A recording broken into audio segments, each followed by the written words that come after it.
with my dad right now. He's having lunch. And he ordered shrimp and fries and fish. And the shrimp tastes really good, although he thinks it's a little, he keeps dipping it in ketchup. There was a nice sauce on it. You know how I know there's a nice sauce on it? So I tasted it. Well, the shrimp has been all right, except I don't like that sauce. Yeah. You don't like the sauce. Yeah, that's what makes the taste of the shrimp. Mm-hmm. Oh, this is out his window. He has a nice, he still has some Christmas stickers up at his window. Oh, good Lord, Scylla. And some outdoor, oh, there's Richard and Patty over there walking. I don't know if you can see them. One of the guys, maintenance guys, was walking down the hall the other day and met him. He said, well, your windows are washed. It doesn't look like they're washed. Well, yes, it's just the problem is They don't look any different than they did. he likes having birds come around. Those trees will be blooming. They are. Over there. Yes. Well, it was yesterday, Uh-huh. looking out the window. They look about like they did in my backyard. Mm-hmm. The color of them. And then over here on his desk, or on his dresser, we've tried to put as many pictures. There's him and my mom at their 25th wedding anniversary, a long time ago. James and Betty Kincaid. My mom was a whirlwind. I don't know how else to put it. My dad is a young man.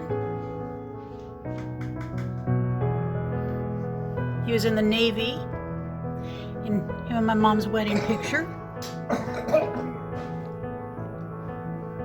His medals, or whatever they're called, I think. Another picture of my dad. He's up here. Went to Marcola. That was Mohawk Union High School. Here he is on the football team again. There we go. He looks a little toughish in that picture.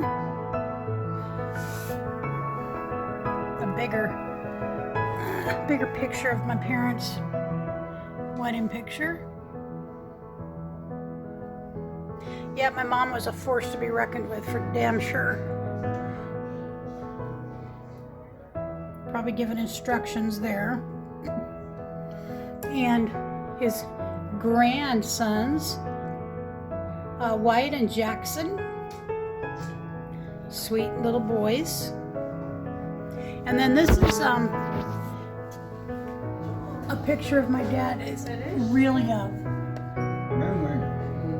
At Wendling grade school. Somebody ran across this picture. It's pretty cool. So we decorate this area when there's a holiday and try to make it as homey as possible. The tails on the back, all the blue ones to the Wendling. Mm-hmm. I don't remember if that one or one over there. And then this picture back here is a picture of the flag that's flying out in front of our house, flew over the White House for a period of time. My sister, I believe Nancy, bought it for him many years ago. It's not the one flying at the house anymore because that one got old and they replaced it. Anyways, some reminders for the aides to move him slowly. Well, he is eating some of his lunch. You want the rest of them shrimp? No, I don't think so. Maybe one. No, I just don't like that. It's so spongy. They're not bad.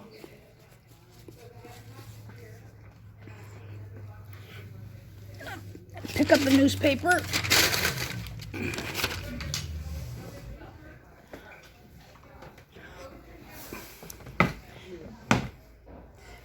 He also has a drawer full of extra food things in case he's struggling with eating. He's got some tomato soup. He did a Walmart run with my little sister a few months ago. Some slow cooked New England clam chowder. Of course, some Little Smokies. Some fruit. A couple of these highly salty meals. But everyone has decided he's 94 and he gets to eat what he wants for the most part. Some vanilla wafers.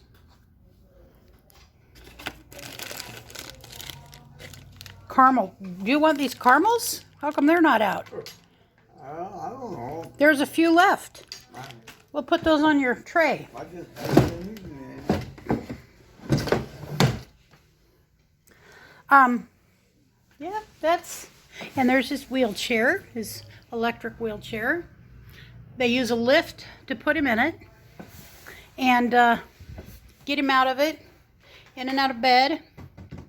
This is his current light reading. This is his light reading. The Body by Bill Bryson. And he has made that much headway in the book, including underlining things that he believes other people need to read. But he's trying to figure out different things in the body. It interests him. He's always been interested in science. And of course he reads the paper every day. My nephew gets him a newspaper delivered. And then somebody takes him home. Or gets rid of him, whatever.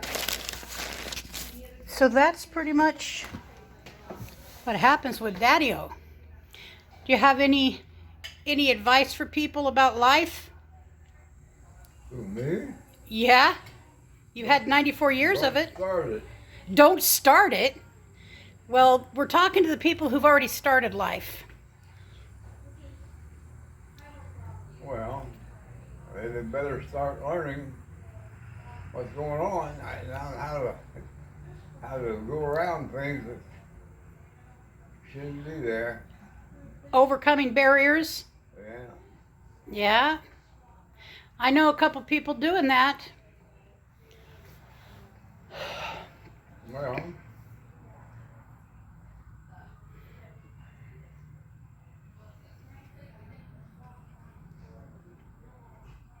don't work past 70. Don't work past 70. Well, you worked past 70, Dad. Well, a couple of years. Yeah, I think you were about 74 when you finally quit working your part-time work in carpentry. His last job for about 40 years was finish carpentry and all the things to do with that, including teaching the guy that owned the business how to do the job for the most part. Built some very nice houses. Craftsman style. He likes craftsman style work and did craftsman style level finish work. It's one of the first things he notices when he goes into a building.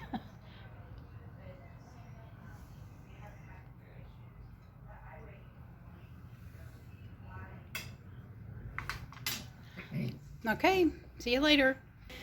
They had good songs, old women singing it. Old women singing, huh? So they had a barbecue here today, and there is Dad. Richard went and got him and I a hot dog, and Dad decided he wanted a hot dog, so Richard went and got him a hot dog. But he split it with Patty.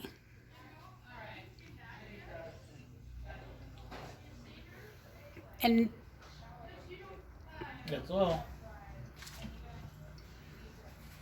they do this every once in a while. It's really nice for the patients and their families. If Dad was feeling better, we'd be out there at the barbecue, but he's not. There's nobody else that really. Yeah. Windy. Yeah, it is windy. It's windy. It's beautiful, but windy. Lay right here. Come on. Okay, so we're leaving my dad's. There you go. Sit down. Sit down. His Sit. sister just showed up to Sit, spend Patty. time, and Sit. Good girl. it's a little challenging in those rooms if there's too many people. That's Patty girl. That's who that is. So she doesn't get to see him too often, so we left. That way they can have some time together. He has a sister that was born when he left home. He was after he left home. He was 21 when she born, and he'd been long gone. He'd been already in the Navy.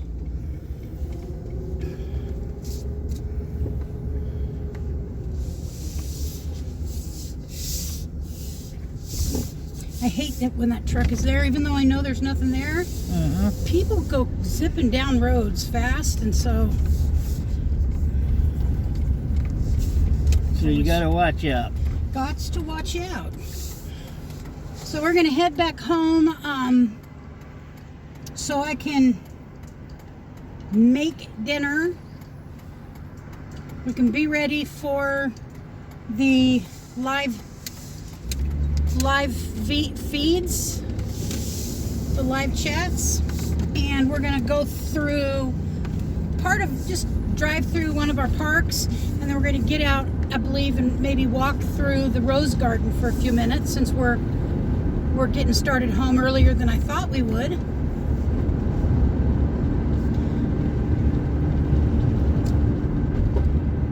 My dad's hysterical.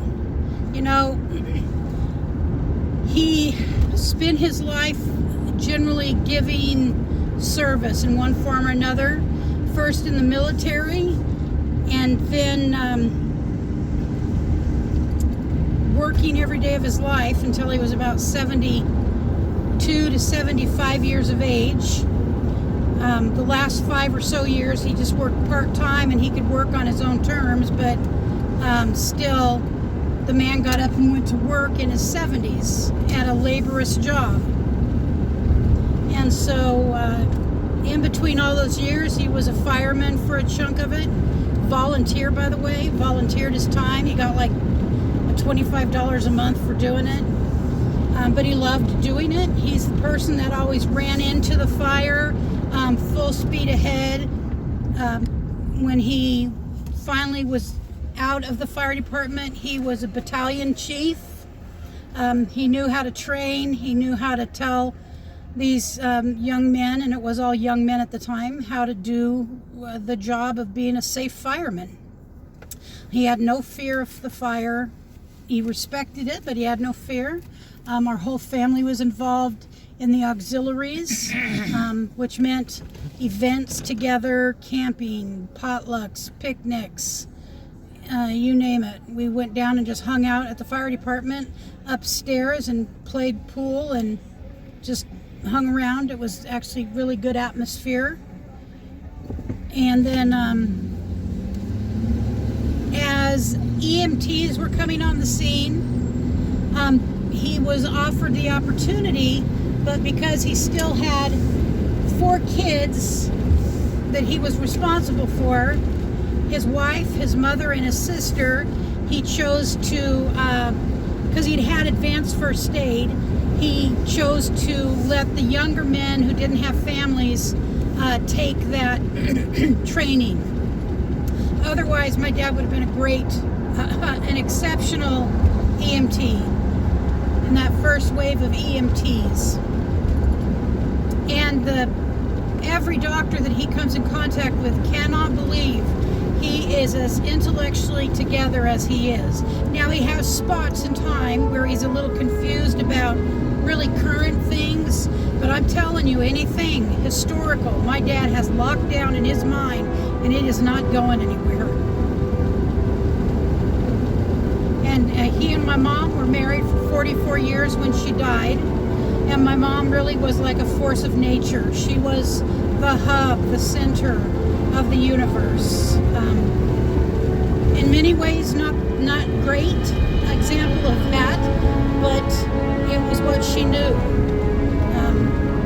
But she loved loved us in a way that was complete and total. And again, not necessarily in a great way, because we were hers. We were not my dad's. We were only hers, and we were her property and her possession to do with as she wished. Yeah, I was a little surprised until I learned more about my dad after my mom died, and we got to know my dad more at a deeper level without her in the middle of it. We found out way more about him. I'm not surprised he was attracted to my mom. She was 15 and he was 21, and they met on a Trailways or a Greyhound bus. He was going one way and she was going another, and the bus driver was trying to get with my mom, and my dad wanted to prove that he could meet her first, and it was just his ego. He had a big, giant, red-headed ego, and he did, in fact. And they were married about 30 to 45 days later. 30 to 45 days. So, yeah, it was definitely a whirlwind romance. Still not completely clear about it, but yeah, that was them. All right, be back with you shortly. So we're just about ready to head into the park. Just crossed Ferry Street Bridge and the Willamette River. And these are some houses here. I love these old styled houses. Okay, so we're headed into Skinner Butte Park. Skinner Butte is on our left. Yep. You can't really see it. But we're headed around it. Yep. And the park goes right across the front of it, between the butte and the river and the park. The park's between the butte and the river. And it goes for quite a length. Mm-hmm.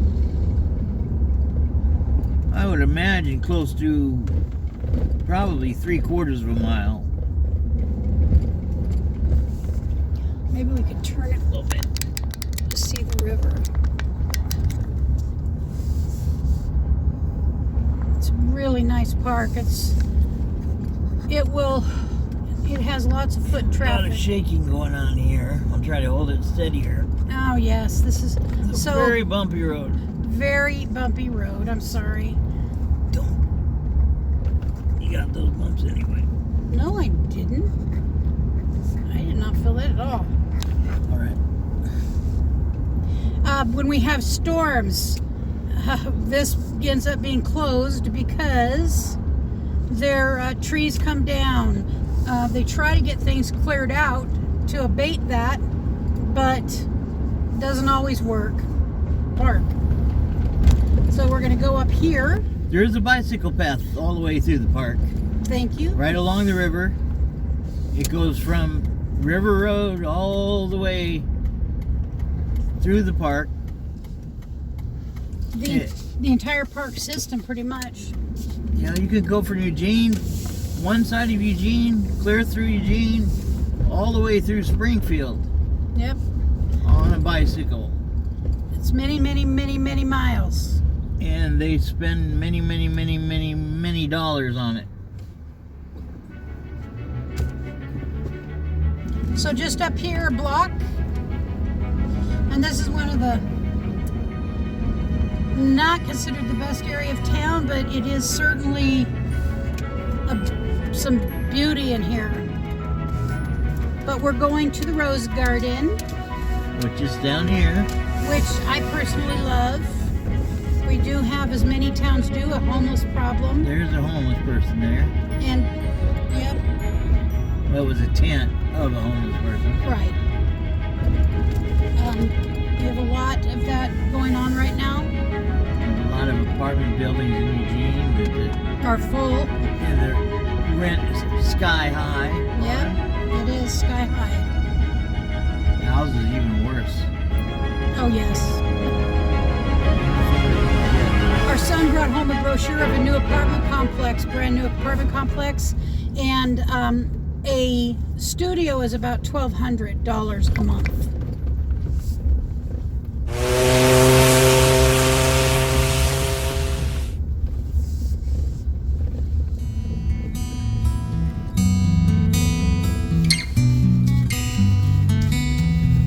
Well, they've done some work here. Got all the dead rose bushes out. Yep. New growth. Springtime. We're having an early spring. Yes, we are. All right, we'll be back in a moment.